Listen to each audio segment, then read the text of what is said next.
Basically, Charcot is just more of it's a very complicated condition. It usually happens to people who have neuropathy. So, obviously you have, some diabetes and neuropathy, and the process is basically sometimes you get an injury, and then you had a stumble fall, and cause the initial injury. It's really hard to know the extent of initial injury. But what happens is with the neuropathy, sometimes we don't feel the same type of normal pain, and then the injury keeps happening over and over, and where it can actually cause the bones, some of the bone or bones, to collapse. And in your case, the injury is happening, the bone below the ankle joint is all right in here. The talus bone? Talus bone. Talus, Yeah. okay. So when the Charcot happens, it's usually more, when it happens in your case with the acute injury, that's what we call the acute phase. When the acute phase happens, we actually have to heal the acute Charcot to stabilize it, which means, we have to do the cast, we have to stay off of it, so that way your body will heal the acute phase of the Charcot process. Unfortunately, it's very hard to stay off of it, as you know, all the time. But those little bit of weight bearing here and there, walking here and there, can actually slow down the Charcot process, and you can feel your ankle is swollen and it's really hot to touch. That means it's still happening with the acute phase. It hasn't gone to. Hasn't healed yet. No, it hasn't gone to the stable stage yet. Okay. And also looking at the X-rays, you had the series of X-rays from the initial injury, in a month at a time, and I can tell the talus bone, from the beginning, it has gone to more, but collapsing more and more, and there is a lot of the bone mass of the talus bone we've lost it because of I think it's a combination of a Charcot process and also from weight bearing. So there are options for the Charcot. Obviously, surgery is one of them. So what does that entail? So we'll talk about Yeah, that. he's going through it all. Okay. Right now, you're not ready to have surgery, even if you want it. Number Okay. one is because we need to calm it down. We need to stabilize it. When this is angry and swollen and hot, whatever we do will likely fail because it's too inflamed, and there's a lot of a process that's happening. Number two, the surgery for Charcot, we'll talk more in detail about it. It's not a simple surgery to go in and we do it, you go home and then you heal. It's not that. We actually have to open it up, remove all the broken small pieces of bone and the bone that's not viable, and then you will have a certain amount of a void space. We'll have to fuse those bones together to make your foot and ankle to be Rebuild it, basically. stable. When we do that, because of a deformity, the Charcot happened already, a lot of bone loss is there.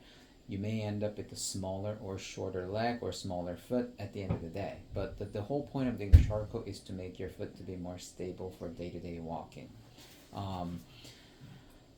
That's gonna take a lot of bone work, realigning, filling the bone void, void space with some graft, whatever that we have available. And sometimes we just have to work with the bone that you have left, which can be a little limited. But but again, the whole point is to make your foot to be stable. It's not so much about making your foot to look normal like the other, okay? But the whole point and the goal is to make it stable, so that way you have a An operational foot. You can stand and walk on, okay? Mm-hmm. Because of the extent of surgery, there is this is not as simple. So there's always a risk of a post-op infection that can happen, or the fusion site, the Charcot surgical site, can fail if the fusion doesn't take. We need to have everything perfectly controlled to have the proper healing and minimize the risk of an infection, which means your diabetes needs to be I'm controlled. down, You're down to 8.8.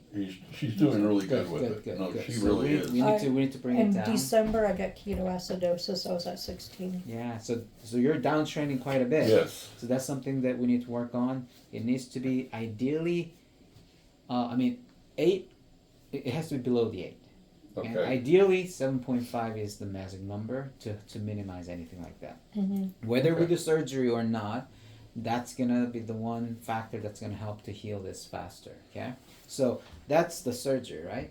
The risk of surgery we need to talk about.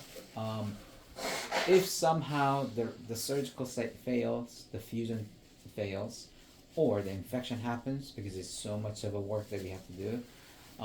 If it fails, then we're basically at a risk of losing the whole Foot. leg. Yeah, it's up here, so that's the risk factor. Now, people lose their leg from here down. Yeah. They can get prosthetics and end up being okay in the long run. So that's something I'm going to talk. It's actually one of the options that we're going to talk about today too, because the extent of deformity and injury and the complexity of the surgery, right? So let's say you're Charcot. We're going to stay off of it. Continue to work with Dr. Shahabi. We'll make it stable. It's not warm to touch. Your foot swelling. So you're gonna have some swelling, but not like this. But we stabilize it.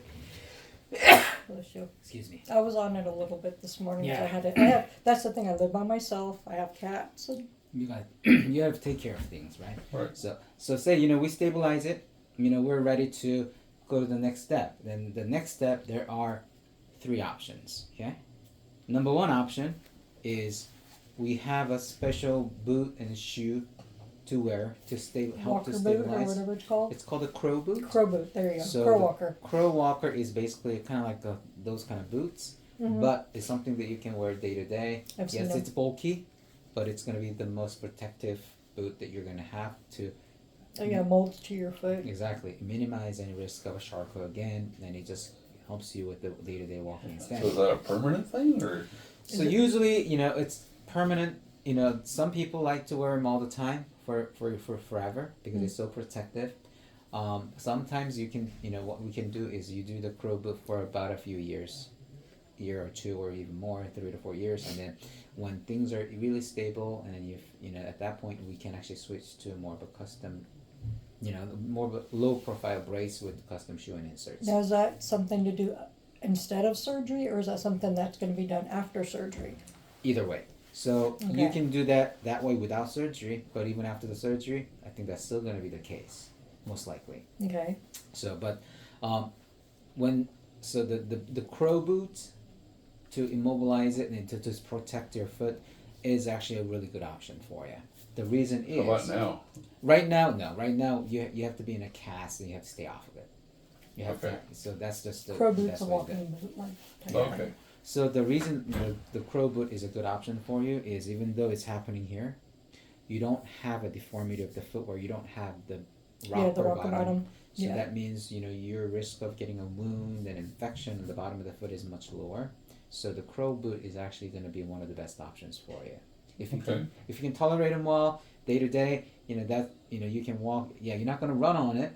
You're not going She doesn't run anyhow, so that's not a problem. your walking is weight bearing activity is going to be limited, but it's not going to that limitation is not going to change whether we do surgery or not. But the good thing about the crow boot is that we can remove the risk of a surgery, infection, and all that. Okay. So, the only thing with the crow boot is that it's bulky, it's hard to wear sometimes. But again, regardless, whether we do surgery or not, that's still recommended, right? So it's something that you're gonna have to do, and then I think it's a really good option for you. Looking at your foot, okay? I do Charcot surgeries. I'm one of the surgeons for that, and the Charcot surgery is very complicated. If we can avoid it, we should avoid it. But if that's indicated, then I can help you with that. Okay, so that's the first option. Okay, number 2 option is the surgery. Basically, we talked about it briefly. Go in and remove all the dead bones, the small fragments, and out of the way, and put your foot in a decent alignment, the more acceptable alignment, and we fuse all those together. So your ankle and your foot here is gonna be basically all rigid. So that way you lose the mobility, but No flex. Right. Yeah, it'll just be. but that's I gonna. could go golfing. But they can make your foot stable. So that's all it is. So surgery, say we do the surgery, right? Mm-hmm. The recovery takes about 6 months to a year. yes. I've been reading. And you actually have to stay completely off of your foot once we do the surgery. Now, once you do surgery, how long do you have to stay completely off of it on 3 to 4 average? months average. For Minimum. 4 months. 3 to 4, yeah. And if somehow you step on it, you walk here and there because go to the bathroom, taking care of the cat, whatever, right? Mm-hmm. Then fusion will not take, and it will fail, and we'll be in a bigger trouble. Okay. If someone does surgery, has the foot rebuilt, it heals properly and everything else, what are the odds of the Charcot coming back and firing back So up? the and, fusion site, Charcot coming back is 0%. Okay, but but rest the foot. the rest of the foot, you can still have a Charcot. That we don't know. The percentage wise, it can happen. That's why the Crow boot is recommended, whether we do the surgery or not, to prevent to lower the risk of a recurrent Charcot in the same area or in a different areas. So, but that's the reason. Okay. So the third option is basically what we call a leg amputation. It's basically we go up here, we amputate the leg here, so that way we don't have to deal with reconstructing and long recovery, and the risk of an infection is with the amputation is much lower than the risk of an infection in the Charcot reconstruction foot. Because you're not heavy person, you still have a good upper body strength, and your I strength. don't have good strength. I've been in bed for 4 months. No, for now, right now, right? But before all this happened, right? Yeah. So you are actually a good candidate for amputation, because you can have a prosthetic leg and you can actually get around pretty well with that. But again, I'm not advertising that's the best way, right? But it is Right. an option where sometimes some people choose to have an amputation to, number one, to move on. You know what? It doesn't get worse from there. So I don't wanna In a way, that kind of months makes and months sense. and months and Yeah. then dealing with this and with all the risk factors, and and then I lose about A year. year or two, and then you still have to deal with it. Then then you miss the chance to kind of move on with your life, which can happen with a leg amputation. But again, that no one wants to lose the leg. Now with being diabetic, Yeah. how long does that usually take to heal? So amputation of your leg, usually the incision site usually takes about 3 to 4 weeks, but you will have to have special type of care after that, where you need to have a shrinker socks to heal the stump, and you'll need a pretty good amount of therapy to work with to learn how to walk and strengthen and all that. That might be a better question to this.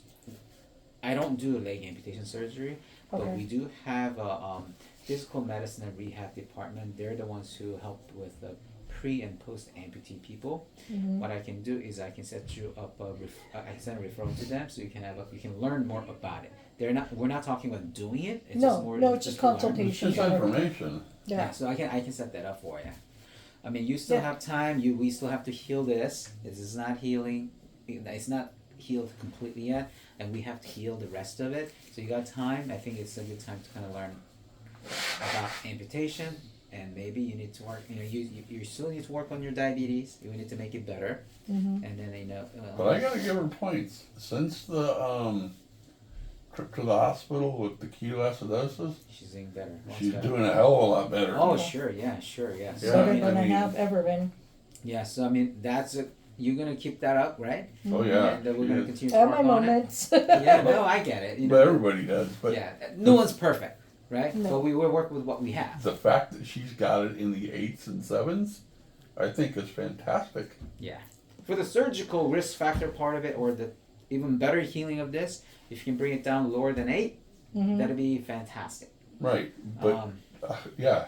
It's a process. Yeah, it's a process. Okay, but so those are what we have. Right now, the main goal is to heal the Charcot, stay off of it, immobilize it. So we're gonna put you in a cast if you're okay with that today. I had another question. Yes.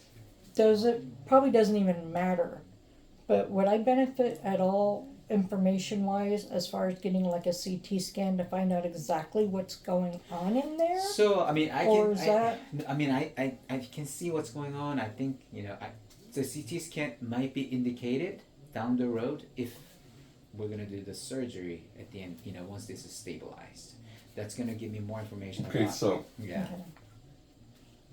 if she decides to opt for the surgery or whatever, we looking at another year maybe?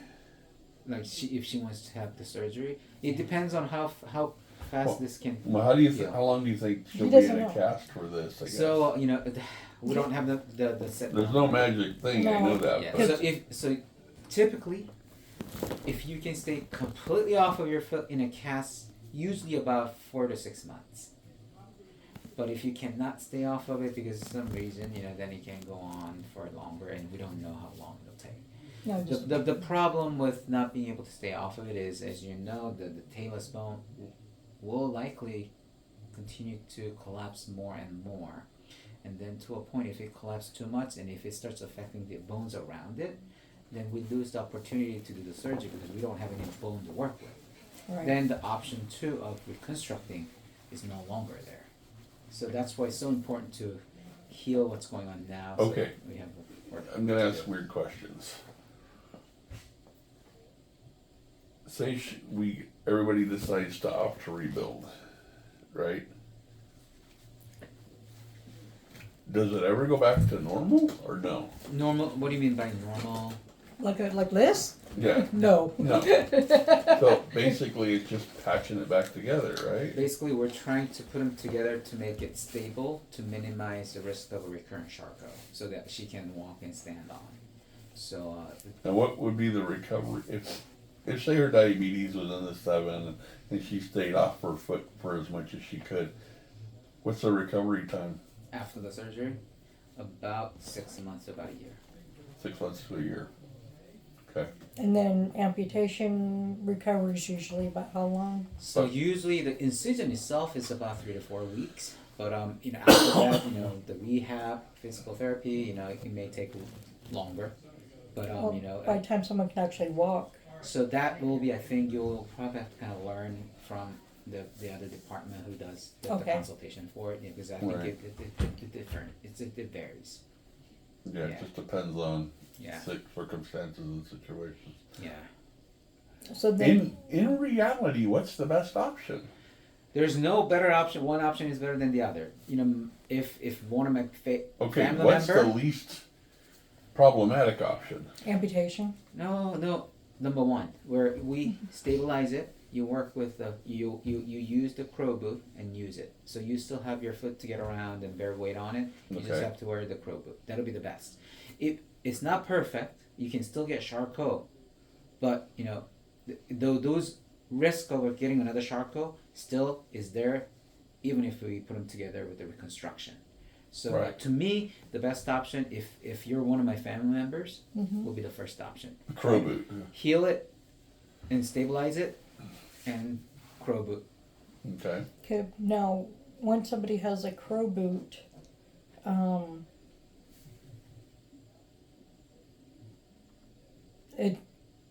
is it more likely not to have Charcot anymore? The risk is much lower. Risk is lower. Obviously, neuropathy is still going to be there.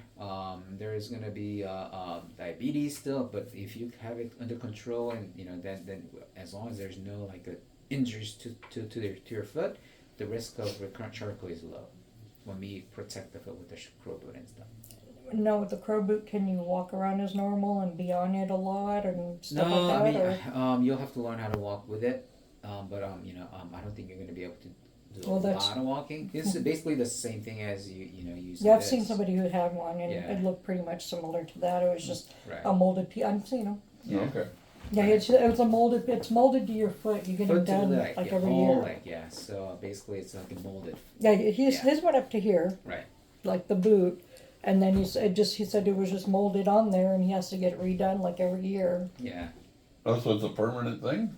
That'll Yeah, be my but- recommendation. Permanent. Yeah, it'd be the rest of my life I'd have to wear the Okay. boot. But you can't take it on and off is what I'm asking. Yes, you Yeah, can. you can. Oh, you can? Yeah, Okay. you can take it off to sleep and stuff like that, and you could walk to Just the kind of bathroom. use it just like a shoe. You put it on Oh, when okay. you need it. Yeah. Yeah, when you you- get up in I'm the just middle. asking questions. I know you could get up Yeah. in the middle of the night, walk to the bathroom and stuff like that, but as soon as you get up for real, you want to put it on and leave it on.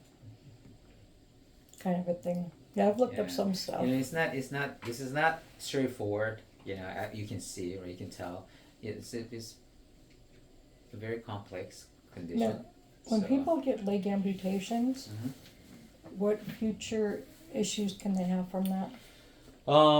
So you depends on how well you can get around with the prosthetic leg. And again, I think that might be a better question to Ask. Okay, you're gonna give me referral to them? Yeah, I'm gonna make Okay. a referral, but sometimes especially for someone who's old, like in frail patients, in order to get around with the prosthetic leg, it takes a lot of energy for your body to do.